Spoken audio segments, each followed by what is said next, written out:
Bismillahirrahmanirrahim. Assalamualaikum warahmatullahi wabarakatuh. Kita masuk ke kuliah hari ketiga. Untuk topik hari ini adalah gangguan pendengaran ya. Gangguan pendengaran satu.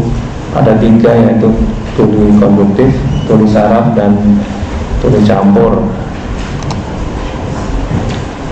Gangguan pendengaran itu adalah ketidakmampuan seseorang untuk mendengar secara normal. Jadi kalau kita dengar sehari-hari lawan bicara kita itu, kita dengar sekitar 25 desibel ya. 25 desibel itu batas normalnya. Kalau lebih dari 25 desibel berarti ada gangguan pendengaran, entah tipenya tuli konduktif, tuli saraf, atau tuli campur. Jadi kalau gangguan pendengaran cuma ada tiga: tuli konduktif, tuli saraf. Tuli konduktif nama lainnya tuli hantar ya. Kemudian tuli saraf nama lainnya sensori neural. Kemudian tuli campur atau mix ya. Teman telinga saya pikir sudah tahu semua. Nah, ini kita terbagi menjadi tiga: telinga bagian luar, telinga bagian tengah, dan telinga bagian dalam.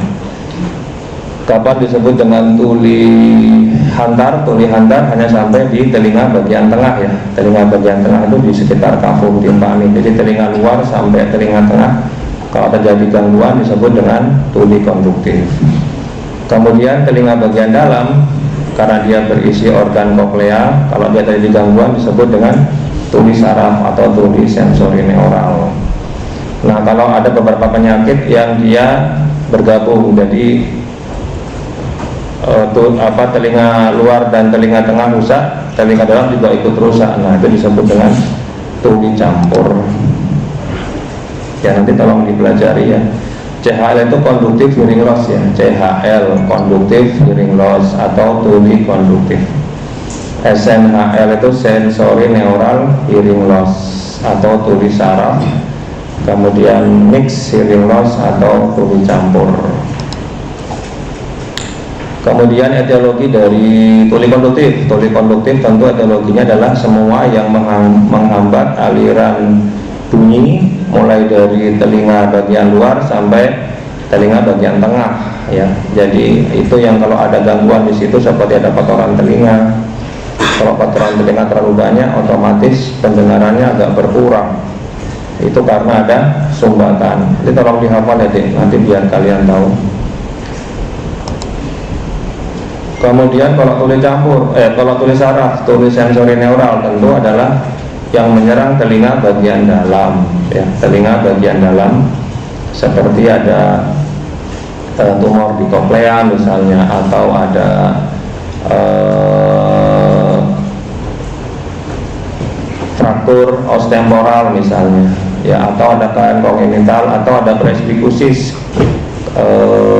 gangguan pendengaran pada orang tua karena saraf pendengarannya turun. Nah, kalau ini harus dihafal. Tapi kita gampang sih sebenarnya menghafalkannya. Kalau yang di tuli saraf adalah semua kejadian yang terjadi di telinga bagian dalam gitu. Kalau tuli konduktif atau konduktif hearing loss CHL, semua kasus atau penyakit yang terjadi di telinga bagian luar atau telinga bagian tengah. Gejala klinis tentu yang dirasakan oleh pasien adalah gangguan pendengaran. Dia selalu merasa pendengarannya kurang, apalagi kalau di tempat yang ramai. Jadi ada di tempat yang ramai, orang bicara, lawan bicara ngomong ke dia tidak bisa begitu menangkap ya. Jadi ada gangguan pendengaran.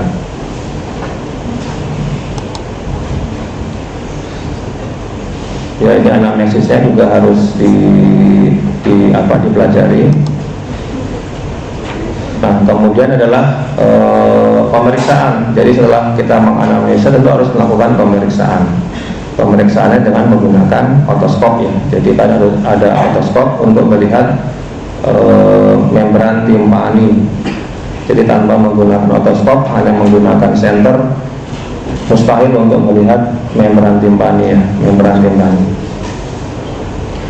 Jadi kalian harus sering melihat membran timpani atau organ telinga yang fisiologis, ya, fisiologis. Kalau kalian sering melihat yang fisiologis, tentu nanti lama-lama kalian akan langsung tahu yang patologis. Jadi yang bening itu adalah yang fisiologis, ya, gendangan telinga normal seperti ini. Ini yang fisiologis alias yang normal. Sedangkan yang merah, kemudian apalagi sampai bocor, yang bocor ini gendangan telinga bocor, merah hiperemis, kemudian bocor keluar cairan. Kalau istilah Jawanya kopok, ya, kopokan atau congean. Nah ini OMSK, ini oma OMSK.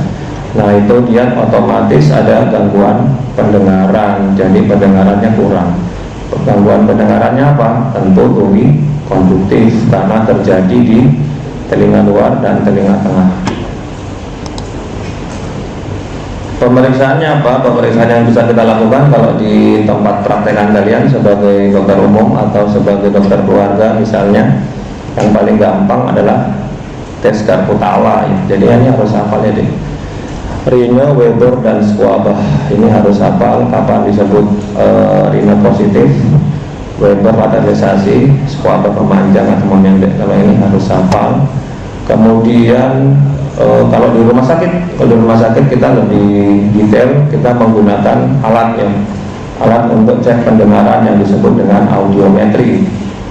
Nah dari audiometri ini keluar grafik seperti EKG, ya. Nanti kita baca, kita bisa memutuskan ini tuli konduktif, apa tuli saraf, atau tuli campur. Untuk anak-anak yang belum kooperatif dilakukan audiometri belum bisa, kita melakukan DERA, ya, evoked response auditory, brain evoked response auditory, yang disebut dengan DERA. Karena dia sifatnya otomatis, ya, otomatis ditempelkan elektroda ke kepala bayi atau kepala anak yang belum kooperatif, nanti dia keluar grafiknya secara otomatis. Atau pemeriksaan lain disebut dengan autoacoustic emission, ya, sama seperti DERA, dia otomatis ditempelkan ke telinga bayi, nanti dia keluar grafiknya, kita bisa baca. Sama seperti EKG, ditempel di elektroda, ditempel di dada, nanti keluar grafik. Nah tugas dokternya adalah membaca grafiknya. Kalau kalian sebagai dokter umum cukup sampai di tes Karputala audiometri sekedar tahu. Kalau DERA atau akustik mungkin untuk spesialis, ya. Nah, ini nanti kalau dihafal ya cara pemeriksaan Rhino, kemudian hasilnya, ya, kalau Rhino positif berarti dia cuma ada dua pilihan, bisa normal dan tuli saraf. SNA itu tuli saraf, ya, sensory neural hearing loss. Kalau dia Rhino negatif, dia disebut dengan tuli konduktif. Kalau ini harus dihafal, tidak bisa, harus dihafal mau tidak mau. Weber, nah cara penggunaan Weber. Kemudian kapan disebut tuli konduktif? Bila yang lateralisasi maksudnya lebih keras, ya, lebih keras terdengar ke telinga yang sakit. Misalnya telinga kanannya sakit, dilakukan tes Weber, telinga kanan malah lebih keras, lebih mendengar dibandingkan yang telinga yang sehat, itu disebut dengan tuli konduktif. Atau malah kebalikannya, lebih keras di telinga yang sehat dibandingkan telinga yang sakit, disebut dengan tuli saraf atau sensory neural hearing loss. Atau kanan kiri sama, ya normal berarti. Itu disebut dengan tes Weber. Kemudian tes Schwab. Schwab itu, kalau Schwab harus dua orang, ya, jadi pasien dan dokternya melakukan tes Karputala. Kalau kanan kiri, kalau pasien dan dokternya sama, ya normal. Kalau memanjang, pasien memanjang dibandingkan dokternya, jadi dokternya udah nggak mendengar, pasiennya masih dengar nih, nah itu berarti tuli konduktif. Pasien sudah tidak mendengar, tapi dokternya harus sehat, ya, dokternya harus kita anggap dokternya itu pendengarannya normal. Kemudian dilakukan tes Schwab, ternyata dokternya masih mendengar, berarti kan pasiennya memendek, disebut dengan tuli saraf atau SMA. Kalau ini harus dihafal, deh. Ini harus dihafal. Kapan kita sebut normal, kapan tersebut tuli konduktif, kapan ini disebut dengan tuli sensori neural. tes Weber positif, negatif, ini sering keluar di ujian, jadi harus dihafal. Ini audiometri. Kalau audiometri sekedar tahu aja ya, sekedar tahu. Jadi kalau audiometri nanti dia ada gambaran grafik seperti ini yang nanti kita pelajari, yang nanti kita lihat. Tadi patokannya adalah 25 desibel, 25 desibel ya, 25 desibel. Jadi kalau gambarnya atau grafiknya di atas 25 desibel otomatis normal. Tapi kalau gambarnya lebih dari 25 desibel berarti ini ada kelainan, Biasanya audiometri itu dia ada dua grafik, yang satu hantaran tulang, yang satu hantaran udara. Hantaran tulang selalu berada di atas hantaran udara, ini selalu berada di atas. Nah kalau dia hantaran tulangnya, kalau ini juga harus dihafal, hantaran tulangnya itu kurang dari 25, hantaran udara lebih dari 25, berarti ada jarak ya, atau ada gap. Nah itu disebut dengan tuli konduktif. Kalau ini harus dihafal ya, mau tidak mau kita harus banyak menghafal kalau ini. Kemudian tuli saraf. Tuli saraf itu kalau dua-duanya turun lebih dari 25 desibel ya. AC itu air conduction ya, air conduction atau hantaran udara. BC itu BC itu bone conduction atau hantaran tulang. Ini istilah yang sering dipakai kalau di lingkup audiometri. AC dan BC, hantaran udara, air conduction, BC, bone conduction atau hantaran tulang. Sama-sama lebih dari 25 desibel dan mereka saling berdempetan alias tidak ada gap. Nah itu disebut dengan tuli saraf. Kemudian audiometrinya sama-sama lebih dari 25 desibel dan ada gap, ada jarak, ada jarak. Ini ada jarak. Ada jarak, ada gap, berarti ya disebut dengan tuli campur. Sekali lagi ini juga harus dihafal, tidak bisa dipahami, harus dihafal juga. Nah harus dihafal, sama seperti EKG juga harus dihafal. Nanti lama-lama juga sekali lihat langsung tahu. Kalau kalian sudah sering menginterpretasi EKG, ya toh lama-lama awalnya kan menghafal, kalau ada ini berarti ini, kalau ini awalnya kan menghafal, tapi lama-lama kalau ada sering menginterpretasi udah refleks sendiri, langsung tahu, sekali lihat langsung tahu diagnosanya apa. Kemudian setelah itu ada derajatnya deh, sama ya, ini juga harus dihafal. Disebut dengan normal kurang dari 25, kemudian disebut dengan ringan atau mild. Mild itu 25 sampai 40, moderat itu sedang ya, tuli sedang. Gangguan pendengaran derajat sedang 40 sampai 55. Sedang berat atau moderat severe itu 55 70. Kemudian severe atau berat 70 sampai 90 dan sangat berat atau profound nih lebih dari 90. Jadi ini juga harus dihafal. Kalau masalah pendengaran ini kan harus banyak menghafal. Kalau dokter kayaknya banyak menghafal memang.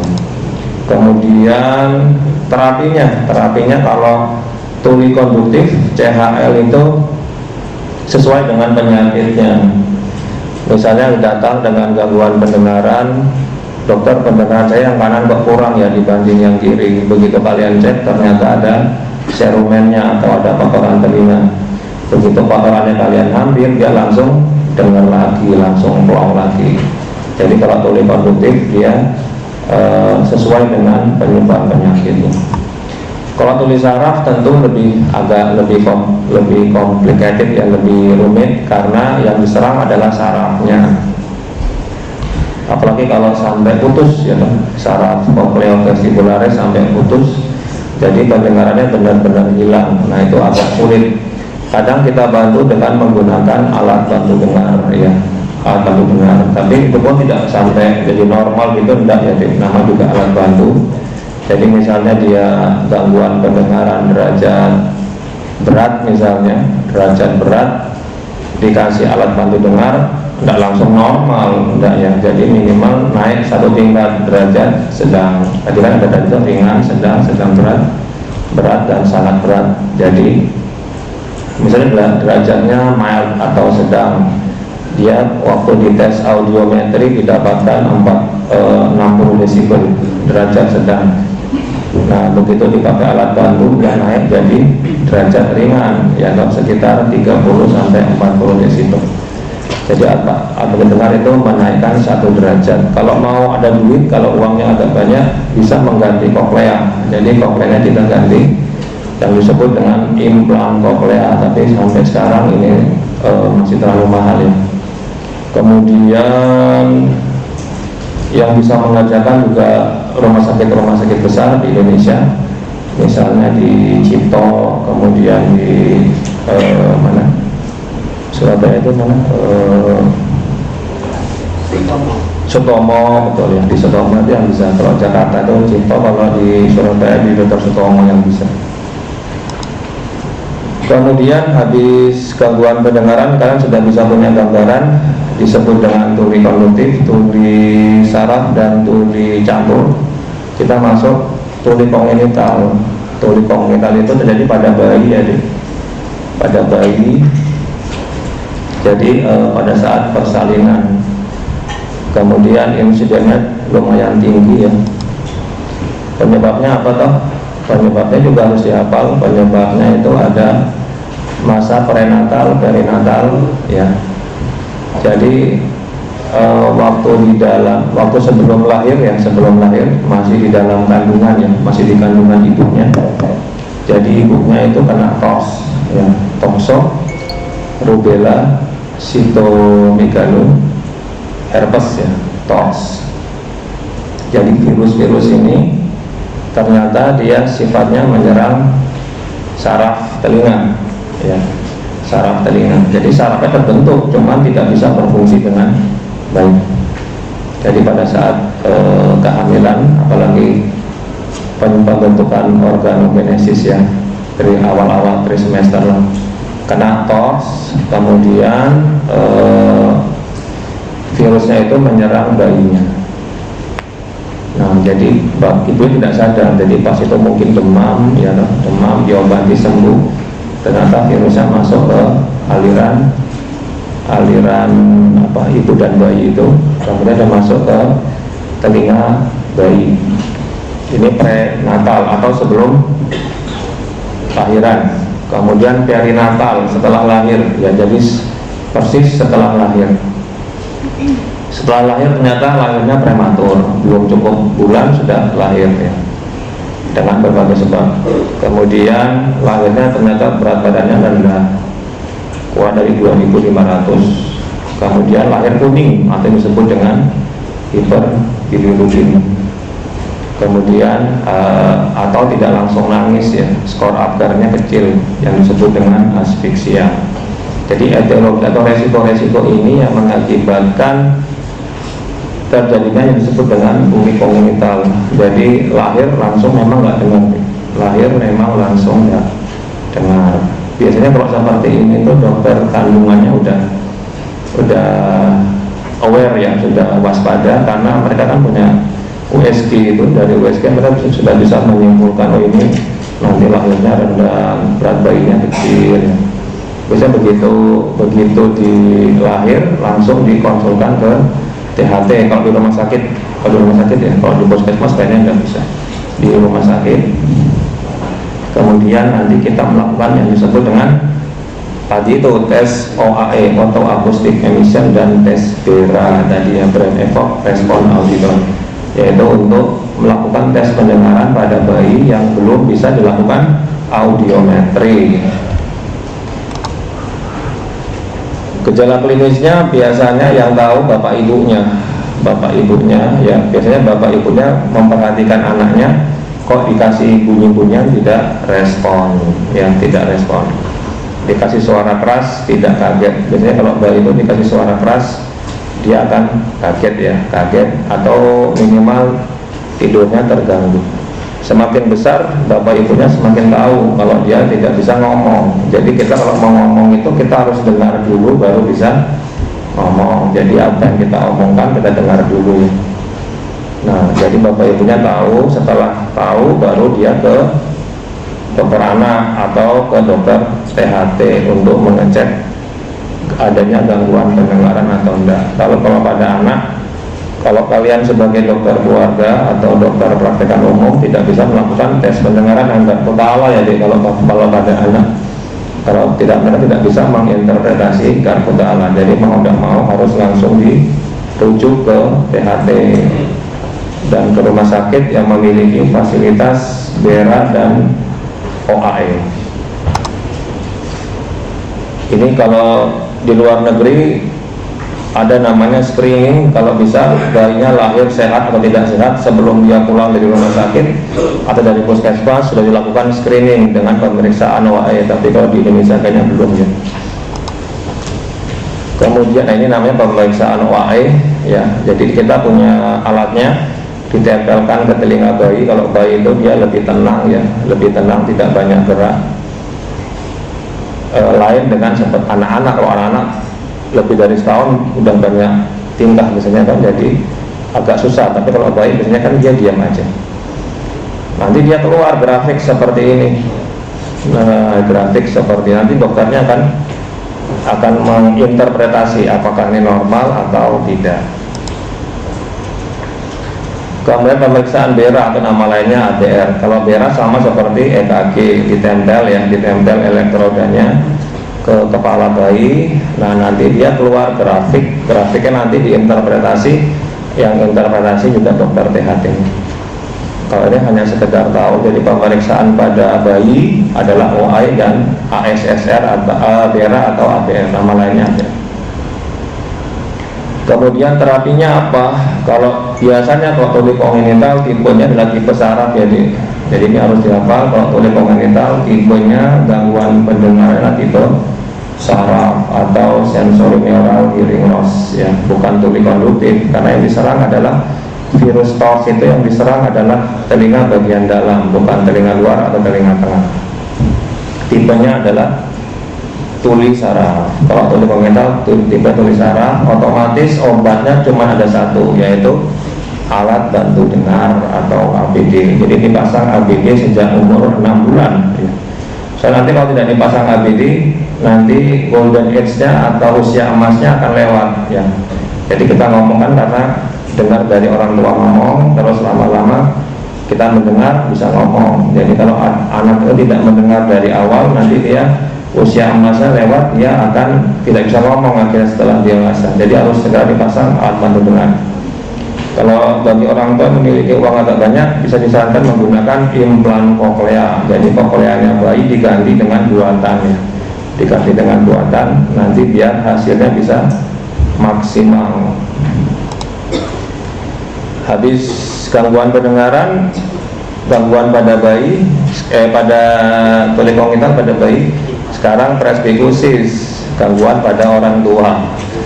Kalau pada orang tua itu otomatis di atas 65 tahun saraf pendengaran, saraf penglihatan dan saraf ingatan tentu turun ya, jadi itu sifatnya sunatullah ya. Jadi semua orang akan mengalaminya, otomatis sarafnya akan turun.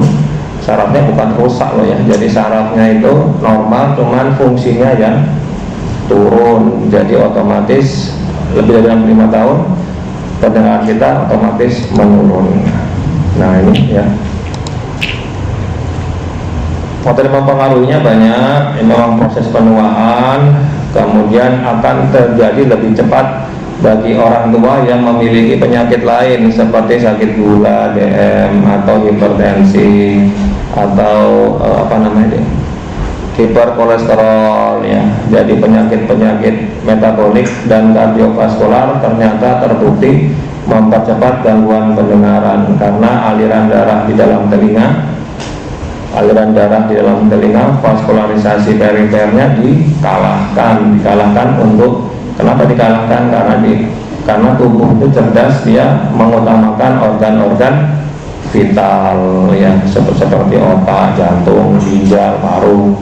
Jadi vaskularisasinya diutamakan di organ-organ vital. Jadi organ-organ perifer, organ-organ kecil, apalagi telinga dikalahkan. Otomatis kalau ada gangguan DM, gangguan hiperkolesterol, hipertensi, terjadi mikrovaskularisasi, terjadi vasokonstriksi, jadi telinga dikalahkan, akibatnya nutrisinya kurang, gangguan pendengaran makin cepat terjadi pada usia walaupun belum sampai 65 tahun.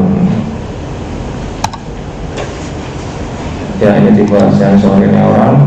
Oh iya, kalau pada orang tua namanya presbikusis, tentu tipenya sama ya, seperti tuli kongenital, tipenya adalah sensorineural, jadi bukan tipe konduktif, tipe sensorineural. Nah ini tipe sensorineural, jadi mereka berimpitan, ini audiometrinya berimpitan terus turun seperti ini. Terus obatnya apa? Sekali lagi, kalau namanya tuli saraf, obatnya cuma ada satu, yaitu alat bantu dengar atau hearing aid. Jadi tidak usah banyak menggunakan obat, langsung diedukasi pasiennya, bapak ini tidak bisa pakai obat, jadi harus menggunakan alat bantu dengar. Seperti sudah habis sebentar, kita lanjut ke yang kedua.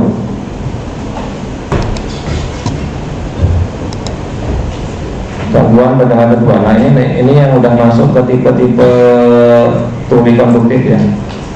Oh iya, makasih. Tipe tuli konduktif, tipe tuli konduktif. Yang pertama disebut dengan otosklerosis, atau sklerosis itu pengapuran ya, atau penebalan. Oto telinga sebenarnya, tapi ini dikhususkan pada tulang stapes ya, tulang stapes ini, tulang stapes. Jadi ada pengapuran atau penebalan di tulang stapes ya. Kalau ada pengapuran atau penebalan tulang stapes, otomatis transmisi bunyi dari membran timpani ke tulang pendengaran terganggu. Jadi dia tidak bisa menggetarkan membran di koklea. Nah, kalau tidak bisa menggetarkan, otomatis pendengarannya turun. Tapi tipenya tipe tuli konduktif, harus dihafal nih. Jadi kalau semua kasus yang terjadi di telinga tengah, ini kan stapes di telinga tengah ya, otomatis tipenya adalah tuli hantar atau tuli konduktif, CHL, conductive hearing loss. Etiologinya tidak disebutkan secara pasti, tapi ada hubungan dengan genetik.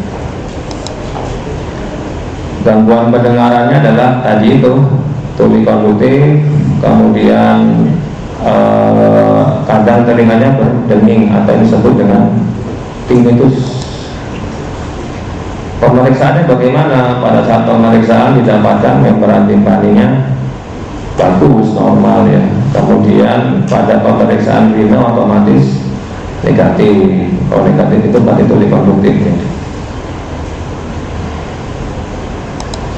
Nah ini audiometrinya ya, tadi harus dihafal ya. Kalau dia bone-nya di atas 25, kemudian R-nya di bawah 25, bone itu hantaran tulang, R itu hantaran udara, disebut dengan tuli konduktif. Didapatkan tuli konduktif.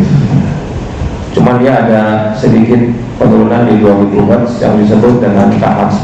Ini merupakan khas pada otosklerosis. Kalau ini kasusnya agak sulit, jadi kalau dipraktekkan kalian mungkin agak sulit karena kalian melihatnya dia normal, tapi pasien merasa pendengarannya kurang. Kalian lakukan tes darah didapatkan bila negatif tuli konduktif, berarti simptomatis aja, obatnya tidak ada perubahan, kalian rujuk ke THT aja ya. Sifatnya simptomatis, jadi dia keluhannya apa? Pusing dok, pusingnya kasih paracetamol. Terus nggak bisa tidur dok, nggak bisa tidur karena kan dengung terus ya, terganggu dia pendengarannya. Kita kasih membantu tidur seperti alprazolam, untuk dia sifatnya antidepresan tapi juga mempercepat agar bisa tidur. Kalau ke rumah sakit dilakukan stapedektomi, jadi tulang stapesnya diganti dengan tulang stapes buatan. Tapi ini prosesnya juga agak rumit, yang bisa lagi-lagi rumah sakit besar ya, seperti Cipto atau Sutomo, Karyadi, Sekolah Kali bisa ada, atau Sarjito itu bisa ada. Tapi yang selama ini yang pernah menampilkan operasinya baru Jakarta dan Surabaya. Atau kalau pendengarannya turun sekali, tentu kita kasih alat bantu dengar biar dia naik. Tadi oto, kalau oto itu dia menyerang tulang stapes, kalau timpano dia menyerang membran timpani. Nah ini dia, timpanosklerosis. Timpanosklerosis yang warna putih ini deh, warna putih. Jadi gendangan telinganya mengalami penebalan timpanosklerosis. Dilakukan pemeriksaan darah didapatkan rime negatif. Karena apa? Karena pasti dia turikonduktif.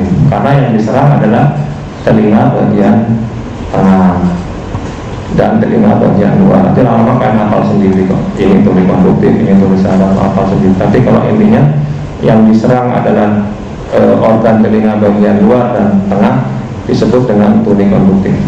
Ini diketahui pada saat kalian lihat dengan menggunakan otoskop ya, didapatkan membran timpani yang harusnya bening halus jadi agak putih seperti ini, seperti dia menebal.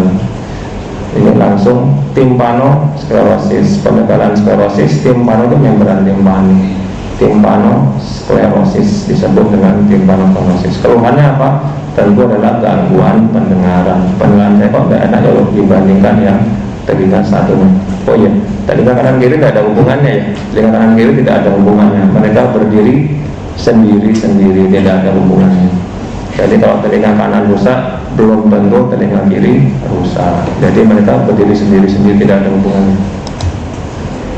Pemeriksaan kalau pendengaran itu adalah gold standarnya adalah audiometri ya, harus hafal ini. Pemeriksaan gold standar pada gangguan pendengar adalah audiometri pada orang dewasa atau yang sudah kooperatif.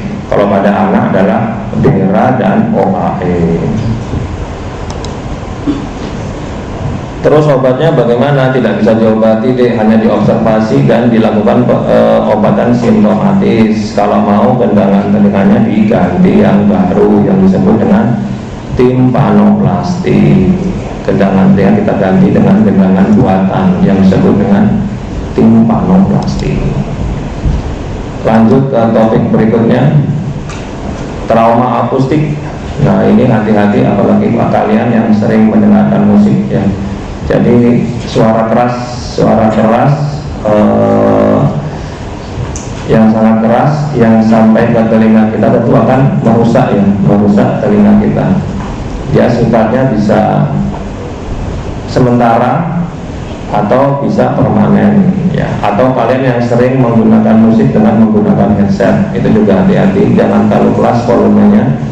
Kalau menggunakan headset itu ada dua malah ya, kalau dari penelitian ada dua. Satu karena volume terlalu keras, yang kedua karena radiasinya. Jadi harus hati-hati pada saat penggunaan headset atau pada saat hadir di lingkungan yang bising ya, seperti konser. Apalagi kalau konsernya kalian berdiri atau duduk di dekat speakernya, itu akan tambah merusak gangguan pendengaran. Ya ini dia karena bising yang terus menerus ya, disebut dengan trauma akustik. Ini juga ada intensitasnya ya, 0, 20, 24, sedang, sangat kuat ya. Jadi ini sangat keras, intermiten dan terus menerus juga bisa. Jadi misalnya pekerja pabrik terus menerus mendengarkan suara mesin tanpa menggunakan alat peredam suara, lama-lama terkena rusak ya. Tapi yang rusak bukan telinga bagian luar ya, tapi telinga bagian dalam. Nah kalau trauma akustik ini cenderung dia tipenya tulis saraf, sensory neural hearing loss, karena yang diserang adalah telinga saraf. Yang paling dikeluhkan adalah gangguan pendengaran. Orang ngomong sulit memahami, tentu telinganya berdengung. Ya ini trauma akustik. Obatnya apa? Kalau tulis saraf, obatnya cuma ada satu, yaitu alat bantu dengar. Harus dihafal deh. tulis saraf itu tidak ada obatnya, cuma ada satu, adalah alat bantu dengar, atau obat kedua adalah implan koklea. Tapi karena implan sangat mahal sekali, sering kita eliminir. Yang kita sering pakai adalah alat bantu dengar. Pencegahannya bagaimana? Ya menghindari bising tentunya. Atau kalau terpaksa kerja atau di lingkungan bising, harus menggunakan earmuff seperti ini ya, penutup telinga, atau earplug juga boleh. Setelah trauma akustik, ada lagi neuroma akustik. Kalau dilihat dari namanya, neuroma, oma itu udah ada tumor berarti ya. Akustik di daerah pendengaran ya, tapi sangat jarang ini, sangat jarang. Jadi ini ada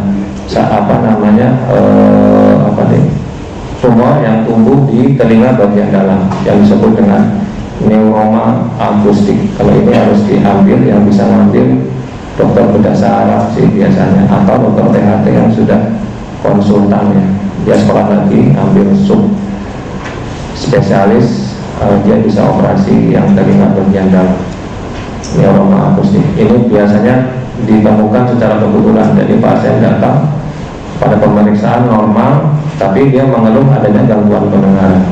Pada saat kita lakukan tes pendengaran, audiometrinya tulis saraf padahal normal semua. Terus di era BPJS itu lebih gampang ya, jadi kita bisa melakukan CT scan. CT scan didapatkan ternyata adanya tumor di telinganya. Jadi ini menggunakan CT scan. Jadi untuk mengetahui neuroma akustik, gold standar dengan menggunakan CT scan. Kemudian kita operasi, dokter bedah saraf atau dokter THT yang sudah sub spesialis dibawa ke laboratorium, didapatkan kesimpulan histopatologi anatominya adalah neuroma akustik ya. Kalau dari CT scan data kecil, kita konservatif aja alias observasi. Kalau besar sekali mungkin harus dikonsulkan ke ahli bedah saraf ya. Atau dilakukan radioterapi yang fasilitas rumah sakit yang memiliki radioterapi. Kalau di Solo yang punya itu baru Muwardi dan Indriati, Solo Baru. Ya, ini kita cepat-cepat aja. Terakhir, gangguan dengan kedua sudah. Nanti secara detail kalian bisa baca di PowerPoint-nya yang tadi sudah di-share-kan. Terakhir adalah trauma telinga ya. Trauma telinga itu bisa trauma telinga luar, telinga tengah, atau telinga dalam. Misalnya paling sering adalah kecelakaan lalu lintas atau KLL ya. Jadi naik motor, tabrakan, jatuh, kebetulan yang terbentur adalah sisi lateral atau sisi wajah bagian lateral, bagian samping. Yang kena otomatis adalah telinga ya, telinga satu seperti ini ada lukanya, atau bengkak ya, jadi pembuluh darahnya pecah, jadi terus jadi hematom seperti ini. Atau karena suhu juga bisa, misalnya tiba-tiba suhu terlalu dingin atau terlalu panas, atau kemasukan hewan juga bisa ya. Ini disebut dengan trauma telinga luar ya, laserasi, hematom, atau trauma suhu. Kemudian kalau telinga tengah paling sering adalah perforasi membran timpani, jadi gendangan telinganya pecah ya, gendangan telinga pecah. Jadi jatuh, bentuan terlalu keras, atau terpukul juga bisa, nggak sengaja terpukul sama temennya tapi agak keras misalnya. Kemudian setelah terpukul dia merasa kok pendengarannya agak berkurang. Setelah dibawa ke THT ternyata gendangan telinganya bocor. Nah, kalau gendangan telinga bocor tidak bisa diobati, harus dioperasi. Nama operasinya adalah timpanoplasti. Telinga tengah, telinga bagian dalam, kebetulan benturannya sangat keras, tulang temporal yang di samping ini pecah ya. Padahal di dalam tulang temporal itu ada saraf pendengaran dan saraf fasialis yang mempersarafi wajah, mempersarafi wajah. Jadi habis kecelakaan pendengarannya kurang, kemudian merot ya, seperti itu. Ini trauma ya, jadi ini penyebabnya. Kemudian ini ya gejala klinisnya. Pemeriksaannya tentu adalah otoskopi, audiometri, CT scan ya. Kalau mau lihat apakah benar ada. Tapi kalau di rumah sakit besar itu seperti PKU misalnya ya. Jadi dokter IGD yang di depan itu sudah langsung pintar. Jadi begitu ada trauma kepala, yang mereka lakukan langsung adalah di ABC dulu, ABC, airway, breathing, circulation semua aman, baru di CT scan kepala. Yang CT scan kepala untuk memastikan apakah ada perdarahan otak, perdarahan kepala, cedera kepala, atau ada tulang kepala yang patah, yang retak. Jadi langsung dilakukan CT scan. Ini termasuk pemeriksaan standar ya, CT scan kepala ya. CT scan kepala. Kadang kalau dia di temporal, kadang dokter IGD langsung menuliskan CT scan kepala fokus temporal gitu ya. Tapi kadang kalau dari bagian radiologi mereka udah langsung paham kok. Jadi kalau mereka CT scan kepala, semua kepala di scan, jadi kelihatan semua tanpa harus meminta ya CT scan kepala. Kalau terapinya tentu sesuai dengan jenis traumanya. Kalau traumanya robek ya dijahit ya toh. Kalau traumanya hematom, ada darah di dalam telinga, diincisi, dikeluarkan hematomnya. Kalau trauma suhu dilakukan kompres ya. Jadi sesuai dengan penata laksanaannya. Perforasi membran timpani dapat sembuh, atau kalau tidak bisa sembuh dilakukan timpanoplasti. Kalau vertigo, parese ini kita menggunakan obat ya, obat yang kita sering kita gunakan adalah betahistine dan flunarizine. Kalau fasialisnya kena karena edema, kita memberikan steroid, kortikosteroid.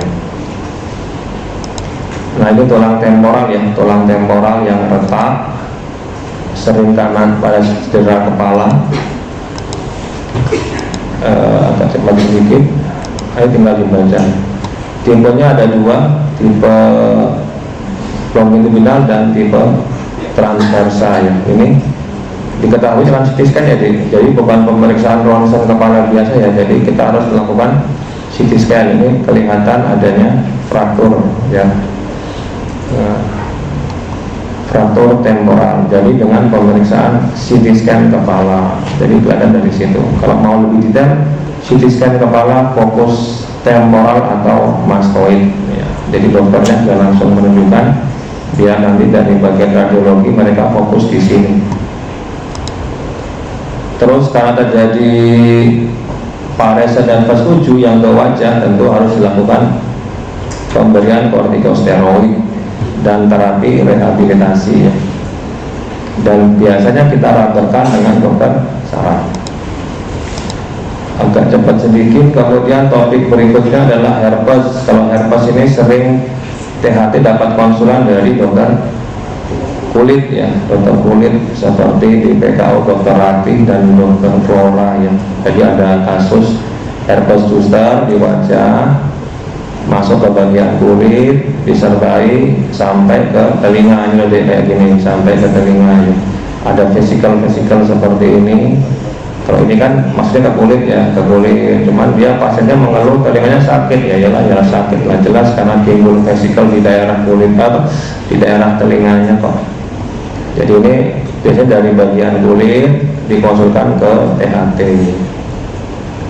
Terus kita lihat, oh ternyata banyak vesikel. Ini disebut dengan herpes zoster. Herpes zoster dia menyerang ganglion saraf ya, ganglion saraf. Jadi dia yang dia serang adalah sisi lateral ya, dia tidak bilateral ya, satu sisi aja. Nah ini yang nanti yang mengobati dari bagian kulit. THT hanya ke bagian untuk memedikasi bagian telinga. Nanti bisa dibaca. Nah ini ya, kadang muncul di kulit, kadang di telinga, kadang sampai ke lidah. Jadi obatnya adalah menggunakan antibiotik dan steroid. Ini yang obat yang sering diberikan oleh dokter kulit ya, jadi mereka memberikan prednison dan acyclovir. Kalau mata ini kadang dia sifatnya agak kering, jadi dikasihkan obat tetes mata. Jadi kalau herpes zoster adalah antivirus acyclovir, harus dihafal dosisnya. Kemudian adalah pemberian steroid prednison. Tapi kalau steroid jangan lupa di tapering off ya, jadi dikurangi dosisnya pelan-pelan selama 10 hari. Tadi trauma temporal dan herpes zoster, dia sama-sama mengakibatkan kelumpuhan dari saraf facialis. Nah, kelumpuhan dari saraf facialis, saraf nervus 7, nervus cranial 7 yang keluar dari foramen intramastoidea, foramen stylomastoidea keluar masuk ke saraf, jadi mempersarafi wajah kita.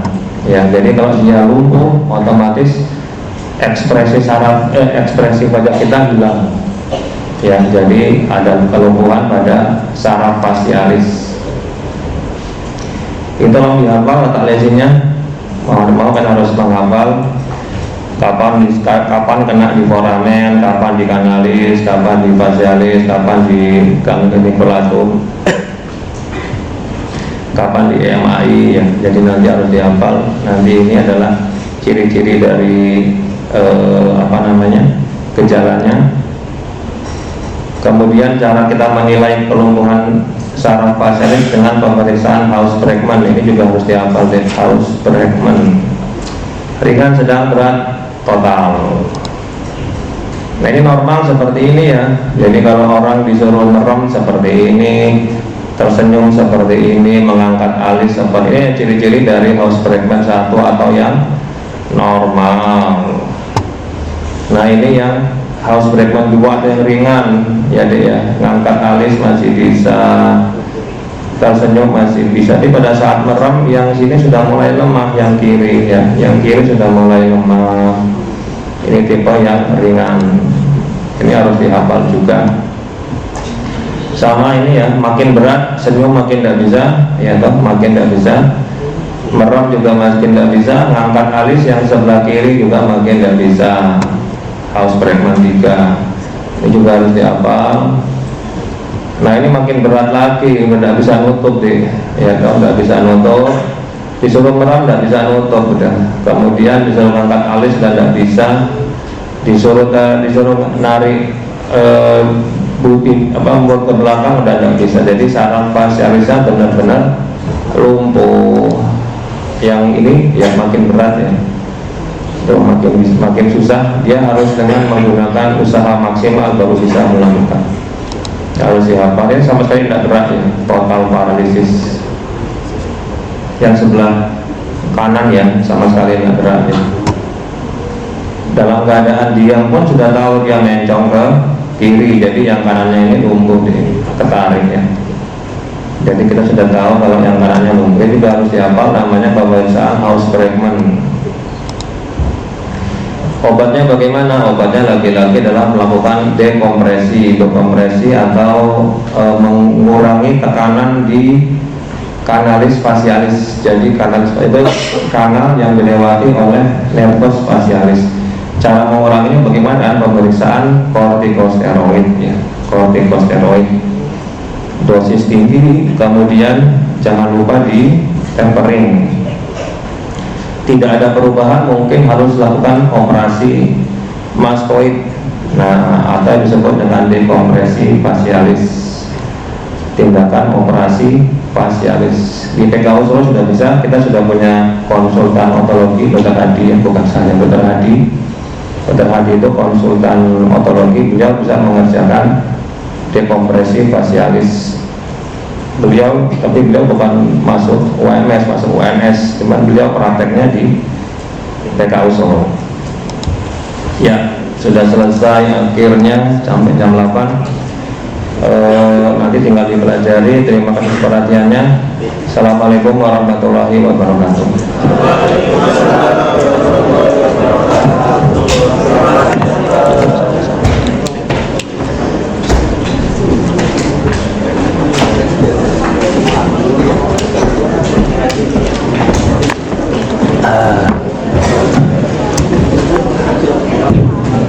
Sudahnya begini. Ya.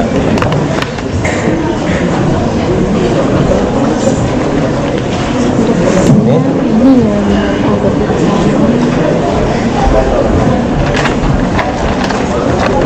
mana deh? Ini apa? Ini ya? Ini.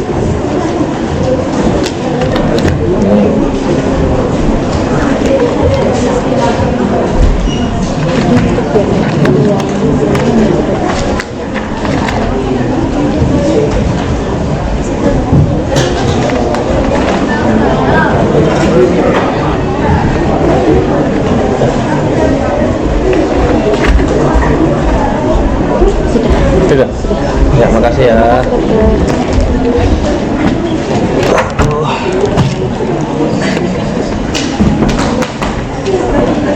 Makasih dokter.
Pak.